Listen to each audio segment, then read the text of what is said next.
Esse é mais um episódio do podcast Divulga UFC, um podcast para divulgar para o público jovem as pesquisas realizadas na Universidade Federal do Ceará. Fala pessoal, tudo certo? No nosso episódio de hoje, a gente vai falar sobre algo que infelizmente ainda é uma realidade para boa parte da população brasileira, que é o caso aí da insegurança alimentar. Imagina só você passar o dia inteiro sem se alimentar e não ter nem mesmo a perspectiva da sua próxima refeição.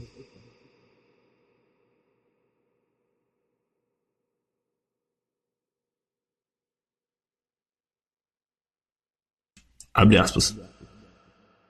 A situação em que as pessoas não têm acesso seguro à quantidade suficiente de alimentos seguros e nutritivos para o seu crescimento e desenvolvimento normais para uma vida ativa e saudável. E a FAO também classifica ela em 3 níveis, que são os seguintes: leve, preocupação ou incerteza quanto à capacidade de obter alimentos, podendo comprometer a qualidade de dieta, falta ali alguma coisa. Moderada, redução na qualidade e ou quantidade de refeições, com possíveis saltos de refeição. E a severa, que é a perda de apetite e ingestão insuficiente de alimentos, com pessoas passando, às vezes, o dia inteiro sem comer. Bom, isso é uma situação deplorável que muitas pessoas ainda têm que enfrentar. Mas vamos trazer aqui alguns dados num panorama um pouco mais global. Eu trouxe aqui, nós temos dados também da FAO. A prevalência da subnutrição está entre 713, isso em dados globais, entre 713 e 757 milhões de pessoas, cerca de 8,9 a 9,4% da população mundial. Essa porcentagem de pessoas enfrentaram fome em 2023, com valor central de 733 milhões. Na segurança alimentar moderada ou severa, cerca de 2,33 bilhões de pessoas, quase 30% da população, não tiveram acesso regular à quantidade suficiente de alimentos, incluindo 864 milhões em situações severas, ou seja, pessoas que não tinham nem mesmo a perspectiva. E nós também tivemos aqui mais de 2,8 bilhões de pessoas não puderam arcar com a dieta nutritiva em 2022. Em países de baixa renda, a população é claramente mais amplamente afetada. Nós temos 71,5% da população sofrendo, enquanto em países de alta renda nós temos 6,3%, deixando aí evidente esse problema econômico que assola o mundo. Ainda temos os dados da dita fome oculta, que são a deficiência de micronutrientes, mesmo com as refeições, que são de ferro e vitamina A, que atualmente afetam 2 bilhões de pessoas, segundo a ONU. Bom, agora, visto esses dados, quais são os fatores que agravam essa insegurança alimentar? Bom, nós trouxemos alguns aqui para mostrar. Nós temos conflitos armados que elevam os preços e interrompem cadeias de suprimento, dificultando assim o acesso ao alimento. Nós temos as mudanças climáticas, como secas e inundações, são os mais comuns, e prejudicam safras, como, por exemplo, no sul da África, onde sofrem bastante com esse tipo de ocorrência. Também temos as crises econômicas e a inflação, que corroem o poder de compra dos alimentos saudáveis. Nós também temos os cortes em ajuda humanitária, que reduz a ração e o apoio às populações vulneráveis. E também crises globais, como a mais recente pandemia do Covid-19, que afetou todas as cadeias de produção mundial. E as consequências? Quais são as consequências disso para a saúde e o desenvolvimento dos seres humanos? Olha, trazendo dados aqui sobre desnutrição infantil, 22,3% de crianças abaixo de 5 anos tiveram stunting em 2023. Stunting é a baixa altura comparada à idade. E com a prevalência de wasting estagnado. O que é o wasting? É o baixo peso para altura, ou seja, a criança crescia e não ganhava peso. Também tivemos baixa de peso ao nascer, que impede o crescimento cognitivo e físico adequado. Também tivemos aumento de mortalidade, episódios de fome severa que podem levar à morte, especialmente em crises agudas. Aqui as consequências gerais e trazendo agora para um âmbito mais nacional. Agora sobre a insegurança alimentar no Brasil. Nós trouxemos dados de 2023, com casos de insegurança alimentar. Nós tivemos que 27,6% dos domicílios, cerca de 21,6 milhões, tem algum grau de insegurança em casa. 18,2% no leve, 5,3% no moderado e 4,1% no severo. Isso segundo o IBGE. Mas houve um dado que alegrou aqui, né? Nós tivemos a redução da fome severa. Ela caiu de 8% em 2022 para 1,2% em 2023.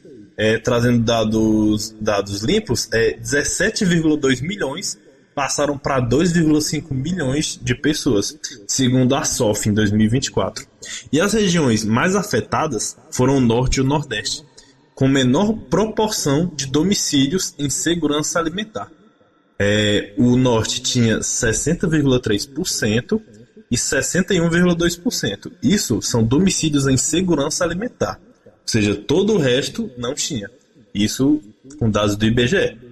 E quais são as políticas públicas de combate à fome, à insegurança alimentar?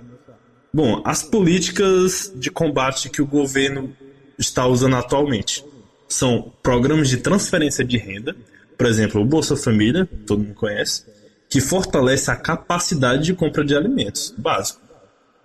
Temos o Programa de Aquisição de Alimentos, o PAA, que é a compra de produtos da agricultura familiar para adoção e merenda escolar, ou seja, 2 coelhos com a cajadada só. Você compra da agricultura familiar e doa para quem precisa. Nós também temos o próximo ponto, né? O fortalecimento da agricultura familiar, que aumenta a oferta local e reduz a dependência de importações. Bom, mas onde eu quero chegar com tudo isso, agora que nós estamos bem embasados sobre o assunto? E estamos cientes da gravidade dessa situação deplorável. Bom, hoje nós falaremos sobre um projeto muito legal da Universidade Federal do Ceará, em que ela utiliza das ciências de dados para criar uma ferramenta que ajude o governo a lutar contra a situação precária, que é a realidade de muitas pessoas ainda hoje. Para tentar resolver isso, um pesquisador da UFC de Quixadá, o Igor da Silva Camelo, se perguntou: olha, beleza, a gente tem um monte de dados sobre as famílias do Ceará, como é que a gente vai usar isso para achar os grupos que estão mais ferrados? O que precisam de ajuda urgente? A ideia dele foi usar o computador para fazer o trabalho pesado. Pensa, ele tinha uma caixa com dados de mais de 33 mil famílias, sobre 29 variáveis econômicas, coisas como renda, moradia, acesso à água e etc. E ele usou um algoritmo de inteligência artificial chamado K-means para identificar os perfis de famílias vulneráveis. E assim ele agrupou essas famílias por necessidade e orientou melhor as políticas públicas. O resultado foi a identificação de 5 grupos perfilados do maior nível de insegurança ao de menor vulnerabilidade. E o grupo mais complicado, o mais vulnerável, eram de famílias com a renda muito baixa, dependente apenas de programas sociais, às vezes, sem nem mesmo água encanada. Isso é horrível. A situação que as pessoas se encontram é, no mínimo, desumana. Mas o que também ficou claro com tudo isso é que não dá para usar a mesma solução para todo mundo. É que não é médico chegar e querer receitar o mesmo remédio para todas as doenças. Não é assim que funciona. Precisa ver o cerne da questão, ver onde é que tem que atacar. E para esse grupo que foi falado, o mais vulnerável, o recado dos dados foi claro. A urgência é resolver o básico, como levar água para eles e criar um jeito de terem uma renda mais segura. Não tem para onde correr. Quando a gente sabe onde está o problema, a ajuda chega muito mais certeira, sem desperdício. Não adianta sair atirando para todo lado. Tem que trabalhar onde realmente faz a diferença. Mas beleza. E aí você pode pensar, tá, como é que esse monte de números, esse trabalho todo vira comida no prato de alguém? É simples. Com esse mapa na mão do governo, ele pode, por exemplo, criar um programa de cisternas, e focar só nas regiões onde esse grupo mais vulnerável mora. A ajuda focaliza onde deve estar. E é bom deixar claro que, como toda pesquisa séria, essa aqui não é uma resposta mágica para tudo. Ela tem seus limites, ela foi feita só com dados do Ceará, e a situação pode ter mudado. Só que o importante é que ela mostra um caminho. No fim das contas, o que esse trabalho do UFC mostra é que a ciência, até um algoritmo de computador, pode ser uma ferramenta incrível para buscar um pouco mais de justiça social. A luta contra a fome é gigante, mas cada passo desses com inteligência ajuda muito. Bom, é isso. Esse episódio foi feito por mim, Kelvin, junto com o Victor, Enilson e o Renan. Valeu por nos ouvir, abração, até a próxima, fui.